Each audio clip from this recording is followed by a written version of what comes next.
आज के इस वीडियो में हम आपको बताएंगे एजुकेशनल डिग्रीज के बारे में, कोर्स, उसका फुल फॉर्म और उसे कंप्लीट करने में आपको कितना ड्यूरेशन लगेगा, ये भी हम इस वीडियो में डिस्कस करेंगे। एज ए स्टूडेंट आपको इनके बारे में ज़रूर पता होना चाहिए कि किस कोर्स के बाद आपको क्या चूज़ करना चाहिए, उसे कंप्लीट करने में कितना टाइम लगता है। सपोज अगर आप किसी से मिलते हैं और वो कहता है कि मैं MBA कर रहा हूँ, अगर आपको MBA का फुल फॉर्म ही नहीं पता है तो आप कैसे पता करेंगे कि वो किस फील्ड से आता है। तो एज अ स्टूडेंट आपको ये सब जरूर पता होना चाहिए। चलिए इस वीडियो में हम कंप्लीट इन्फॉर्मेशन आपको देने वाले हैं और ये भी बताएंगे आपको कि किस कोर्स के बाद आपको क्या चूज करना चाहिए, क्या करना चाहिए। तो सबसे पहला है हमारा IA। इसका फुल फॉर्म होता है इंटरमीडिएट ऑफ आर्ट्स और इसे कंप्लीट करने में आपको लगेंगे 2 इयर्स। ठीक है, अब आपने IA कंप्लीट कर लिया है तो फिर BA के लिए जाइए। BA का फुल फॉर्म होता है बैचलर ऑफ आर्ट्स और इसे कंप्लीट करने में लगते हैं आपको 3 इयर्स। फिर आता है MA, master of arts, 2 years का कोर्स होता है। तो आप कंप्लीट मास्टर हो जाएंगे आर्ट्स में और इसे मास्टर डिग्री लेने के लिए आपको मैट्रिक के बाद टोटल 7 इयर्स लग जाते हैं। फिर अगर आप मैट्रिक के बाद कॉमर्स फील्ड में जाना चाहते हैं तो आप ICOM चूज कीजिए। इसका फुल फॉर्म होता है इंटरमीडिएट ऑफ कॉमर्स और इसमें 2 इयर्स लगेंगे आपको। फिर BCom कीजिए, बैचलर ऑफ कॉमर्स, 3 इयर्स का कोर्स है। फिर MCom कीजिए, मास्टर ऑफ कॉमर्स, तो ये भी 2 इयर्स का कोर्स है। तो अगर आप कॉमर्स से भी मास्टर करेंगे तो आपको 7 इयर्स ही लगेंगे। ठीक है, अगर आप साइंस चूज करते हैं तो आपको ISC करना होगा, इंटरमीडिएट ऑफ साइंस, 2 इयर्स। फिर BSc कीजिए, बैचलर ऑफ साइंस, 3 इयर्स का कोर्स है। फिर MSc कीजिए, मास्टर ऑफ साइंस, 2 इयर्स। तो ये था IA, ICOM और ISC। अब तक जो हमने आपको बताया ये सभी नॉर्मल डिग्रीज थे जो सभी करते हैं। आप इनके अलावा कुछ प्रोफेशनल कोर्स चूज करके कर सकते हैं जिसमें खर्च थोड़ा ज़्यादा लगता है लेकिन अपॉर्चुनिटी भी बहुत ज़्यादा होते हैं क्योंकि इसे बहुत कम लोग करते हैं। आप इंटर के बाद सीधे BBA कर सकते हैं, bachelor of business administrator, 3 years का कोर्स है। आप किसी भी फील्ड से हो, आर्ट्स, कॉमर्स, साइंस, आप BBA कर सकते हैं, कोई भी बाउंडेशन नहीं है। फिर आप BBA के बाद सीधा MBA कर लीजिए, मास्टर ऑफ बिजनेस एडमिनिस्ट्रेटर, इसमें आपको 2 साल लगेंगे। ठीक है, आप इसके अलावा BCA भी कर सकते हैं। आप कहेंगे कि हम BCA क्यों करें? अगर आपको कंप्यूटर फील्ड में बहुत ज़्यादा इंटरेस्ट है तो आप BBA ना करके BCA कीजिए, बैचलर ऑफ कंप्यूटर एप्लीकेशन इसका नाम ही होता है। इसे भी कंप्लीट करने में आपको 3 साल लगेंगे।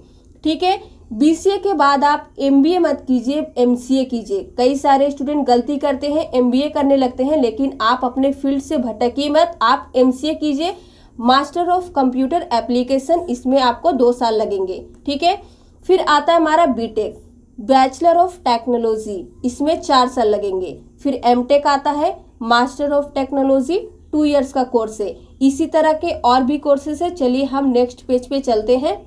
नेक्स्ट है BEd, bachelor of education, 2 years का कोर्स है।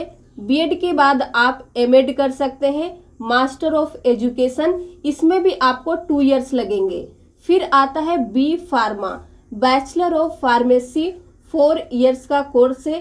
आपने साइंस से इंटर कर लिया है, अब आपको BSc, BCom, BBA, BCA किसी भी फील्ड में आपको कोई इंटरेस्ट नहीं है, आप मेडिकल इंडस्ट्री में जाना चाहते हैं तो आप B Pharma जरूर कीजिए। B Pharma कंप्लीट करने के बाद आप M Pharma कर सकते हैं, मास्टर ऑफ फार्मेसी के लिए। इसे कंप्लीट करने में आपको 2 इयर्स लगेंगे। ठीक है, फिर आता है BHM, bachelor of hotel management.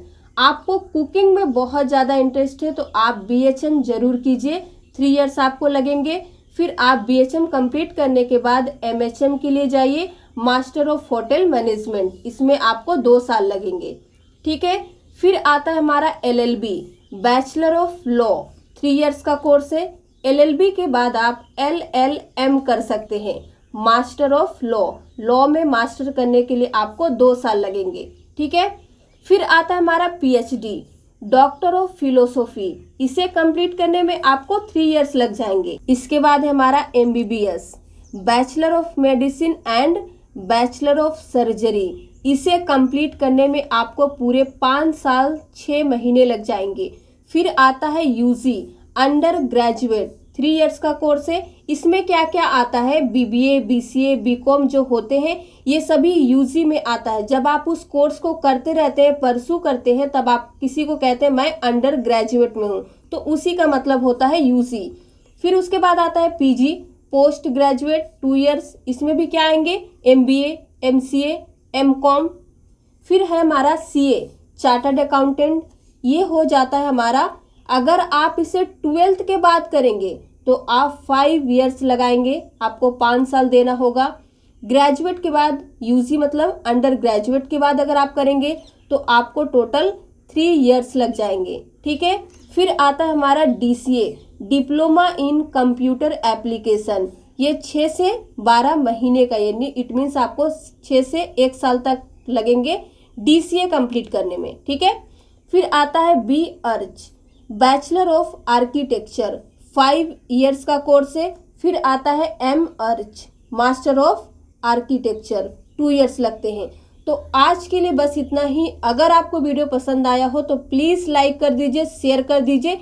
इसी तरह के और वीडियो देखने के लिए हमारे चैनल से बने रहिए।